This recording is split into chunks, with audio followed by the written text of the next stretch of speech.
If you decide to become an Itamae, a sushi chef, you will spend the first 4 or 5 years of your journey washing floors, scrubbing dishes, and observing your master's every move until one day your master will come to you and finally give you the opportunity that you are looking for. Learning how to make rice. Hey, it's Lucas Grobot, and you're listening to the Lucas Grobot Show, where we uncover purpose, pursue truth, and own the future. Today, we are going to be talking about the road, the path to becoming a sushi chef. But first, I want to talk to you about my book, Anchored: The Discipline to Stop Drifting. I wrote this book at a time of my life where I thought I was supposed to be having this romantic adventure. I thought that it was supposed to be exciting, but it turned out that the road to greatness, the path to your destiny, your purpose, is dry, boring, and mundane. And it was in that season of life that I wrote this short 100-page book, highly actionable, that helps build frameworks and mindsets by which you can see your world more clearly so that you can take action and steps forward to move and reach your goal. Now, back to the story about sushi. So this is kind of an offbeat episode from our recent episodes on historic worldview breakdowns, but I think it's very helpful to remember that as we pursue our goals, as we pursue our dreams, as we pursue our purpose, our calling, our assignments in life, that we have to have a certain framework, a perspective by which we can move forward confidently, knowing that we're still on the right path. Because as we move forward to reach our destiny, to fulfill the thing that we feel like we are called to do in life, we are going to be met with opposition. We are going to be met with dry spells, with seasons of boredom where we feel like the sushi chef who is an apprentice, who's washing floors for 3, 4, 5 years, wondering, what are we doing? And the thing that we talk about here on the show is we talk about owning the future, owning our future. And I think maybe we get confused sometimes of what it means to shape and own the future, what it means to be a change maker. Being a change maker, it doesn't mean changing other people. It means changing yourself. It doesn't mean controlling other people. It means controlling yourself, shaping your own world, not working to shape and control the lives of others. And it's an important distinction to make, especially as we observe the journey of an apprentice who is longing to become an Itamae. Because in order for us to make a change outside in the world, in order for us to have an impact on the world, we need to change. And we don't change on the outside of us. We need to change on the inside of us. We need something that is deep and transformative within the very core of our being, by which we have a strength and a resilience and a fortitude to walk out into the world with confidence, not trying to change others, but saying, hey, I went through a transformative journey that you can enroll into, and you can have that inner fortitude. It doesn't mean that everything around you is going to be perfect, because the world is a place that is filled with conflict, will be filled with trials and hardships for our whole lives. That is not something that's going to change, but what can change is your inner fortitude. So let's look at the story. What does it take to become an Itamae? What does it take to become a sushi chef?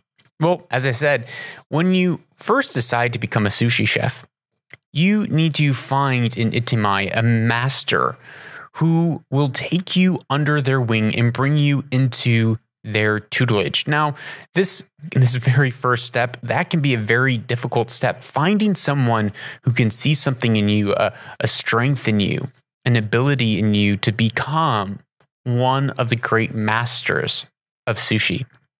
Once you finally find someone to accept you into their tutelage, as I mentioned, you're going to spend the first 3 to 5 years washing floors, cleaning dishes, and observing your master's every move. In that time, you too are being watched. You're being watched to see, does this person have what it takes to be a complete master? A master of themselves. Are they complaining? Because you must never complain.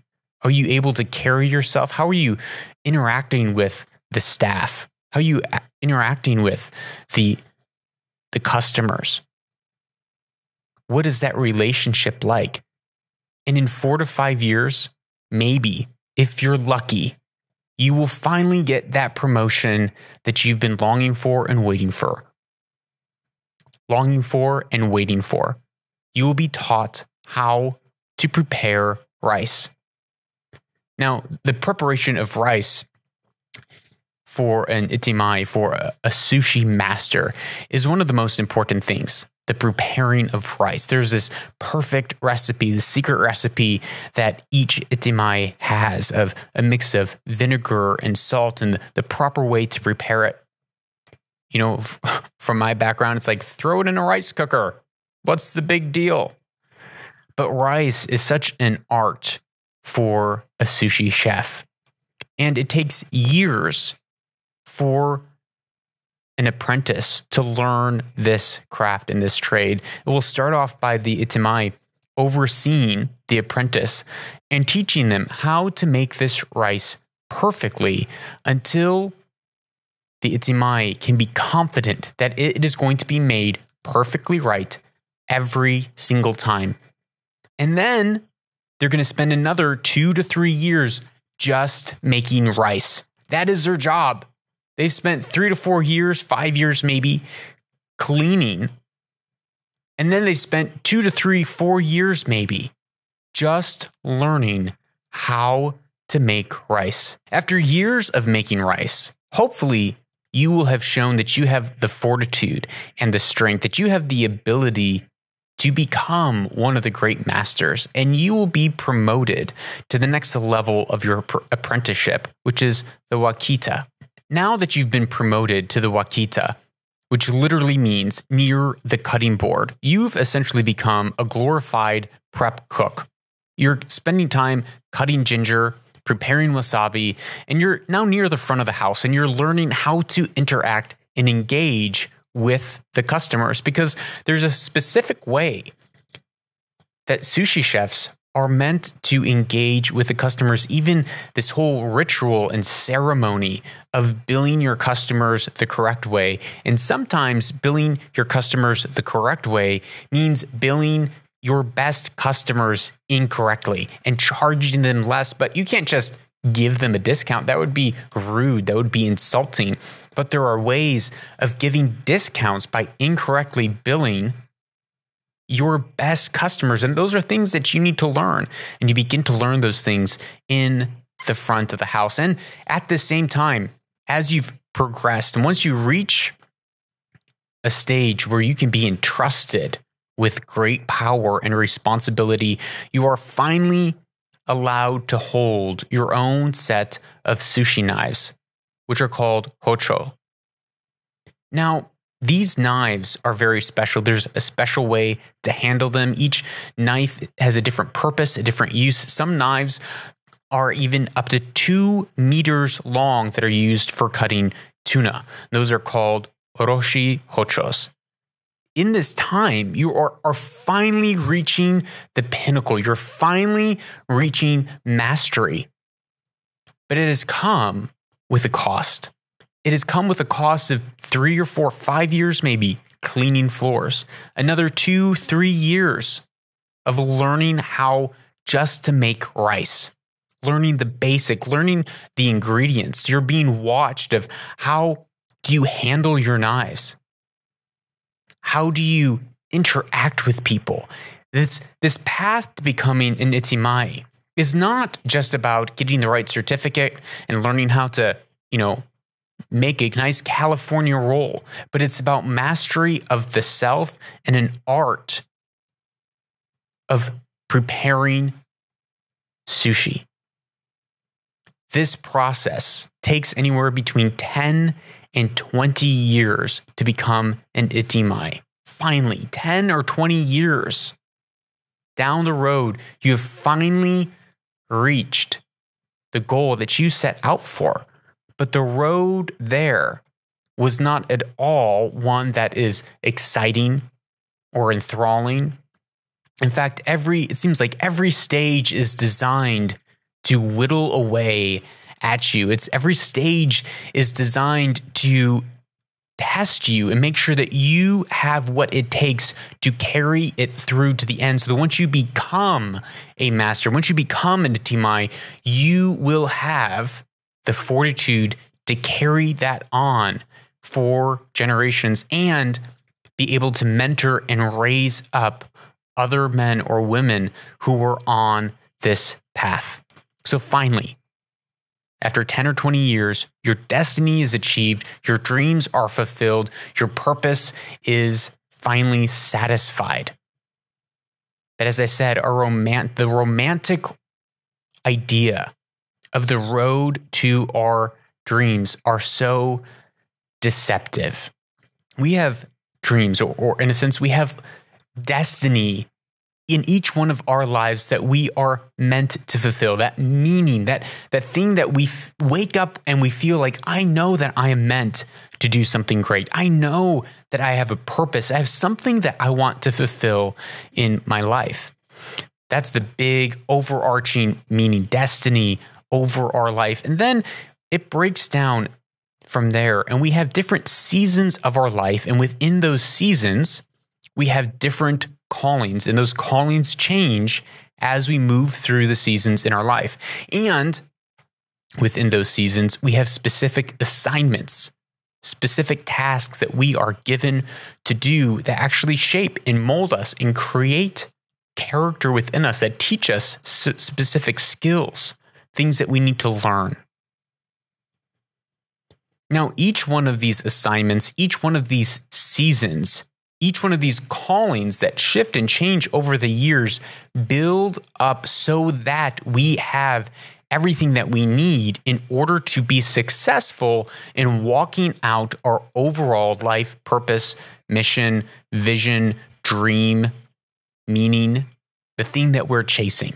With those seasons and callings, we have shorter assignments which are designed to train us up with the right character, with resilience, so that we might be able to handle power, so that we may be able to handle the hochos, the sushi knives, so that we might be able to have the character and fortitude to carry out the destiny with the responsibility that comes with that. And not everyone is guaranteed to be able to reach that place in our lives. Not everyone is guaranteed. I know the word destiny, even of itself, is a little deceptive. We kind of think that, we're destined to do something. This is going to happen. This is why I was born. But we can miss out on our destiny.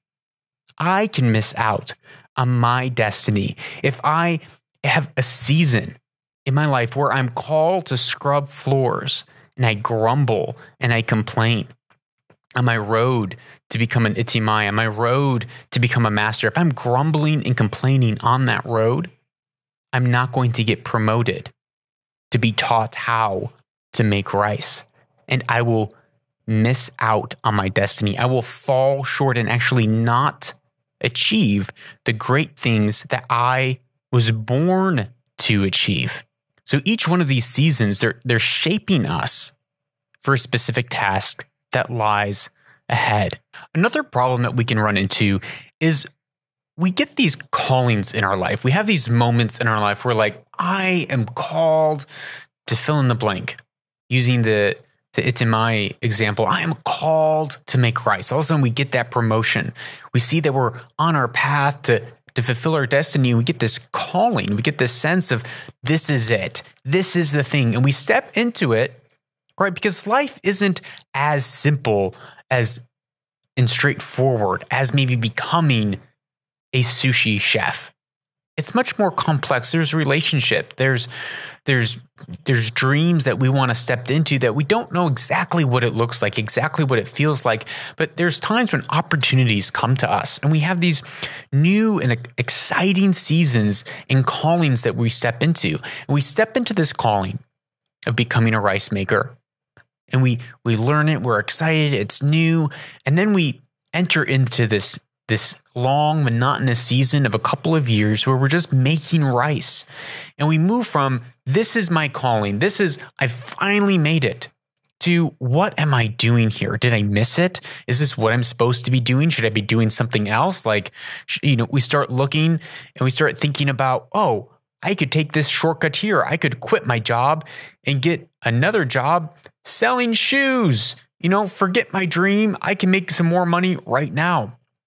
Now, this is a metaphor even for other things in our life, in that so often we want to just quit our life, quit what we're doing now, quit our relationship, quit our marriage, and go on to something easier because we think that it is a shortcut, when really it will derail us from the thing that we were created for a whole and fulfilled life. Another thing that can happen is, as our seasons change and we step into a new calling, we finally get that promotion, we can get a little confused and be like, wait a minute, am I just schizophrenic? Am I just, being blown by the wind? Am I just missing it? I thought that I had this calling before. I was really operating. I became a really great rice cooker, but now I'm a Wakita and someone else is taking my place as a rice cooker. I'm feeling a little insecure. Why do they have my place? I made it better than them. Like, what's going on? And now I'm doing what? I'm making ginger. I thought that this was supposed to be different. I thought that I was supposed to be stepping into my fullness, my purpose, my destiny, my meaning, but I'm not. And we can feel insecure even when we move into these new callings that we have in our life, because our callings change season by season, because our callings are meant to equip us and train us and teach us for stepping into the fullness of who we are meant to be, the fullness of our destiny.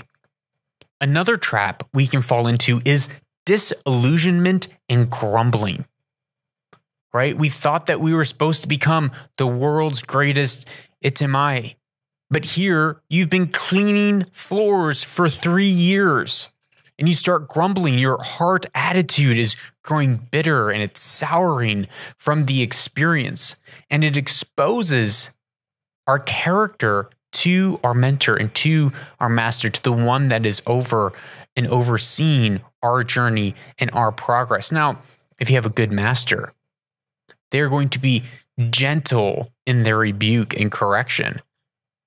They're going to give you grace. They're going to give you strength. They're going to teach you that intermastery in that season when you're prone to grumble, and they're going to help you overcome that. But in that moment, you have a choice where you can harden your heart and continue to grumble and complain and say, this is not what I signed up for. And you will miss what is meant for you in that season, and you will not get promoted. You will not get moved forward to the next phase, and you will miss out on your destiny. You will miss out on the fullness of what you could have achieved in your life. And to be quite frank, quite honest, so many people actually do this. So many people miss out on the things that they were meant to and designed to step into because they spent time grumbling and complaining. They allowed their hearts to grow bitter and to grow sour because of experiences in life. We can make decisions that forfeit our destiny. And that is a scary thing. That is something that we need to be mindful of with every day, realizing that we can make choices, we can make decisions that will derail us for many years, if not all the rest of our days. The third trap that we can fall into is just giving up. Here we spent maybe 6 years. We've been making rice for a couple years. We've lost sight of that higher and upward call. We look over and we see that we can get certified online to become a sushi teacher, a sushi Itamae master online. We can go to a cheap little institute and we can get our certificate and we can open up our own sushi shop and become our own Itamae without sitting under the tutelage of a master. But we will know that deep down we quit. We will know that we were frauds. We will know that we just decided to buy the right stuff, to make it look like we had made it, to play the part so that we could feel like we were walking in our purpose, so we could feel like we were walking in our destiny, but deep down, we would not have the substance of a true Itamae master. And we can do this in our life in so many ways, trying to take those shortcuts, trying to shortcut the process, not being willing to let our character be strengthened and changed and challenged, to be sharpened, to go through those refining fires, those crucibles that refine us and bring out and exposes the ugliness of our own hearts so that we can deal with it and change and be refined. That's what it takes to be a master. We must guard our hearts and we must remain sober-minded, keeping our eyes on the goal in front of us, keeping our eyes on the things that we know, the purposes that we know that we have been called to. We must embrace the callings and the assignments of each season that are given to us by our master, by our mentors, by those who are helping us on that path that we have chosen to follow without growing bitter, without growing hard-hearted. Because to become an Itamae, you must not just learn the technical skills to fulfill your destiny. It's not just knowing the technical skills. But to become an Itamae, you have to know how to handle your ingredients. You need to learn, which is, to me, that speaks to learning how to handle your interior world, how to handle your character, how to handle your emotions, how to handle the substance of your craft. You need to learn how to handle your hocho, your knife. How are you wielding power? How are you using something that can create something beautiful or hurt other people? You need to learn how to interact with your clients to become an Itamae. How to interact with your relationships. How to honor those around you. How to have healthy, strong relationships. Build culture and community within your store, within your surrounding. You need to learn how to work, move, and behave. To become an Itamae, it is a holistic set of mastery of self and mastery of the world around you to create a place where people want to enter into your store, want to enter into the sphere and realm of your influence because it is a place that is peaceful and beautiful and pleasing. It is a place that is safe. It is a place that is challenging. It is a place where they see the character and resilience that has been created within you. And when they buy that piece of rice and fish, they're not just buying a piece of rice and fish, but they are buying the belief, they're buying the idea, they're buying the character and the greatness and the art that you have disciplined yourself in to become that master. How are we doing that in the other areas of our life if you and I are not called to be Itamae masters? At the beginning of this episode, we started talking about how being a change maker isn't about changing someone else, but it is about changing yourself. Being a change maker is about learning to control yourself, and it's about submitting yourself to the process of refinement. It's about submitting yourself to the process of washing floors and learning to be a servant, of watching the master and figuring out how does he do everything, of learning how to make rice, simple, boring, plain rice for years until it's perfect. You move on to the next stage and you learn how to aerate that rice. You learn how to cut ginger and prepare wasabi. You learn how to handle your knives, how to handle the power. And that is something that it's an interior thing that we must learn over the course of our years. And that's what it means to be a change maker. That's what it means to be able to own our futures. It's to have a resilience on the inside that no matter how the storm rages outside of us, no matter what trials and conflicts that we go through, we have been changed on the inside. We have peace on the inside. It is people who are like this, people with that character and resilience who own the future, who have an impact on others. So it's those people who have gone through a transformation of their character, which happens through discipline, through training, through mentorship by their master, by their Itamae. And when others see the character within you, when others see the character, the strength, and the meekness, they will begin to enroll on the same journey as you. They'll say, I see something different.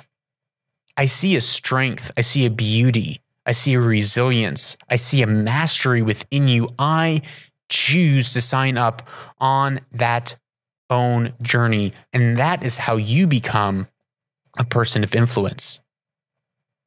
By having learned how to control the one sphere of influence that we really have full control over, which is our inner world, ourselves. That is how you become a person of greatness. It's through that meekness. And other people then have that opportunity, that ability to enroll on that very same journey that you enrolled on, if they choose. You can't make them. It's if they choose.